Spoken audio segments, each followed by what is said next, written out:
रतलाम जिला अभिभाषक संघ के चुनाव रिमझिम बारिश के बीच संपन्न हुए। चुनाव अभिभाषक संघ के नवीन हाल में सुबह 11 बजे से शाम 5 बजे तक मतदान हुआ।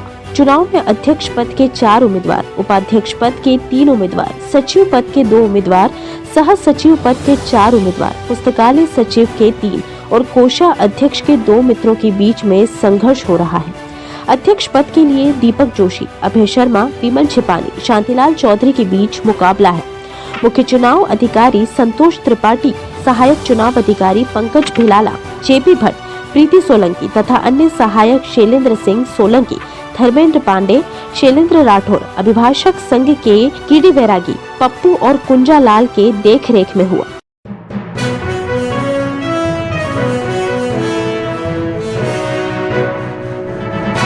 निजीकरण के विरोध में अब विद्युत कर्मियों ने आंदोलन की राह इख्तियार कर ली है। बिजली कर्मचारियों ने काम का बहिष्कार कर सरकार की नीतियों के खिलाफ प्रदर्शन किया, जिससे उपभोक्ताओं को परेशानी का सामना करना पड़ा। मध्य प्रदेश विद्युत अधिकारी कर्मचारियों के 17 संगठनों के संयुक्त मोर्चा द्वारा निजीकरण सहित अपनी 5 प्रमुख मांगों के लिए किए जा रहे प्रांत व्यापी आंदोलन के द्वितीय चरण में रतलाम जिला विद्युत विवरण कंपनी के अधिकारियों कर्मचारियों ने शनिवार को कार्य का बहिष्कार किया। इस दौरान प्रातः 9 बजे से शाम 5 बजे तक बिजली के बिल भुगतान नहीं हो सके। फ्यूज ऑफ कॉल, उपभोक्ता शिकायतों का निराकरण तथा ब्रेक डाउन अटेंड नहीं किए गए। 1:30 बजे पावर हाउस प्रांगण में विरोध स्वरूप प्रशासन के विरुद्ध मांगों के समर्थन में नारेबाजी कर प्रदर्शन किया। संयुक्त मोर्चा के समस्त पदाधिकारी इंजीनियर विनय प्रताप सिंह, जयपाल सिंह ठाकुर, दानिश खान, अरुण श्रीवास्तव, प्रवीण धाकड़, महासंघ नेता अरविंद सोनी, संजय कुमार बोहरा, कमलेश दुबे, प्रदीप लोढ़ा सहित विद्युत कर्मचारी उपस्थित रहे।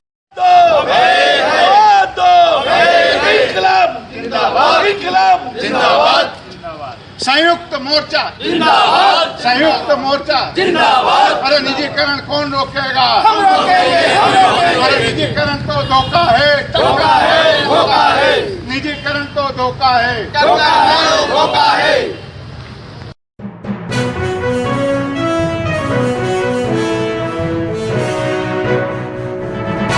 एक नाबालिग को जावरा जाते समय नामली में पुलिस ने संदिग्ध मानते हुए पकड़ा है। पूछताछ में पुलिस ने जब उससे उसकी परेशानी जानी तो मामला गंभीर निकला। खबर के मुताबिक उक्त किशोरी ने पुलिस को बताया उसे अगवा कर ले जाया जा रहा है, उसकी कहीं शादी करवाना चाहते हैं। किशोरी के मुताबिक परिवार ने शायद उसका 1 लाख रुपए में कहीं सौदा करने की बात सामने आई है, जिससे युवती घबरा गई। नामली थाना पुलिस ने किशोरी को अपने पास सुरक्षित रख परिजनों को बुलाया है। किशोरी नामली थाना अंतर्गत नेगड़वा की रहवासी बताई जाती है। पुलिस मामले की जांच कर रही है।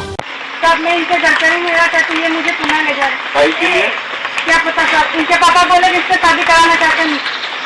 नहीं, अभी फोन पे आपने क्या बताया था? देखने के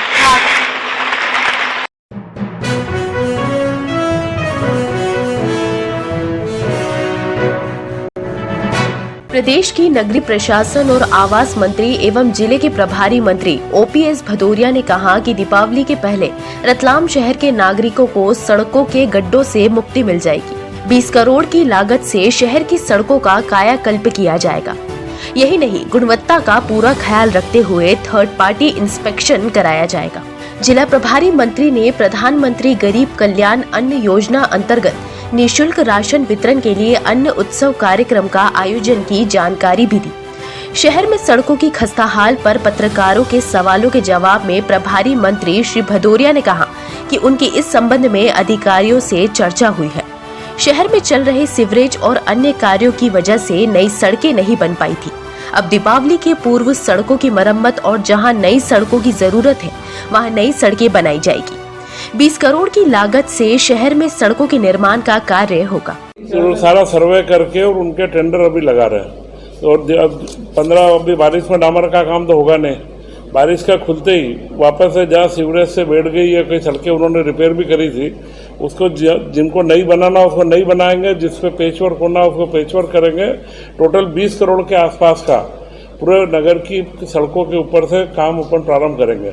और चरणबद्ध तरीके से मुख्यमंत्री जी ने 125 करोड़ की घोषणा कर रखी है, तो उसे कंप्लीट रतलाम की सड़कों को वापस से पूरी नई कर दी जाएगी। विधायक जी, ये सीवरेज की जिम्मेदारी थी वैसे काम करने की सड़कों की, क्या उनसे उनकी जिम्मेदारी तय होगी कि वो वैसी व्यवस्थित सड़कें बनाए? उनके टेंडर में था ये दो, इस रतलाम में दोनों कारण हुए, सीवरेज भी है, पाइपलाइन पानी की डाली उससे भी हुआ, और उन्होंने तो रिपेयर करी थी, परंतु सीवरेज में रिपेयर के बाद में बैठती है सड़कें, जो खड्डा ज़्यादा खुदा है, तो उसके बाद एक बार उन्होंने रिपेयर कर दिया है। पर कई जगह पर पिछले 3-4 सालों से नई सड़कों का निर्माण बंद था, तो सड़कें बाकी की भी टूट गई है, तो इसलिए उनको पूरा बनाने का कार्य इस बार हम चालू कर रहे हैं। सोमवार को टेंडर जारी हो जाएंगे।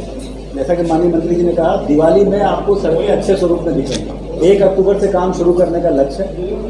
ये मान के कि 15 नवंबर के आसपास, मुझे एग्जैक्ट डेट नहीं मालूम है, लेकिन टारगेट यही रखा है कि दिवाली के पहले सड़कें शहर की अच्छी होगी। और पूरा एस्टिमेट बन के विधायक जी ने भ्रमण किया था एक सड़कों 20 करोड़ की लागत से।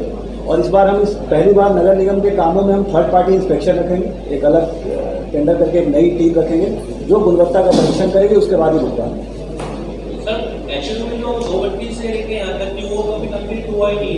वो तो ऑलरेडी टेंडर में है, वो तो सीमेंट वो तो बन जाएगी। वो तो देखो जिस तरह की बारिश अभी हो रही है 10 दिन से, तो एक अभिनव प्रयोग हमारे जिला प्रशासन और कलेक्टर महोदय ने किया है।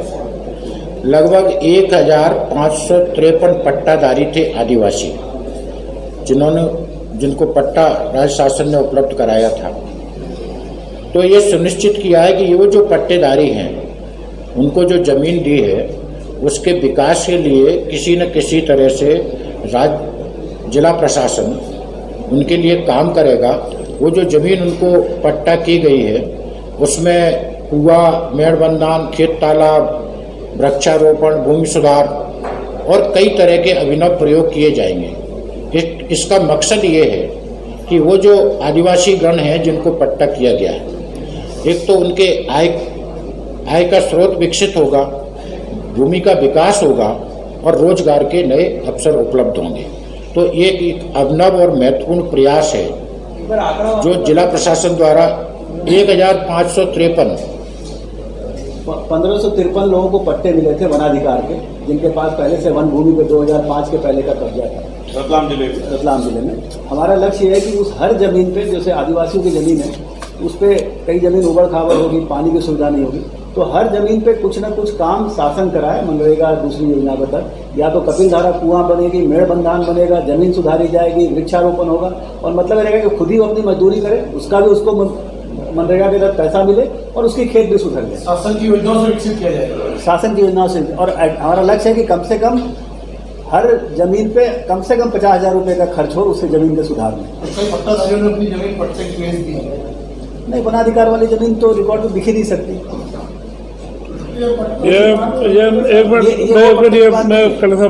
ये आपको बता दूं, वन अधिकार उपज का जो पट्टा है, यह अटल जी की सरकार में दिलीप सिंह भुरिया का आयोग बना था और उसने रिकमेंडेशन दी थी, और उसके आधार पर बाद में पट्टे दिए गए। जो 70 सालों से आदिवासी मांग रहे थे कि परंपरागत रूप से वे हजारों साल से उन जमीनों के वनों पे अपनी वन उपज का और सारा कार्य करते थे, वो अपना खेती भी करते थे।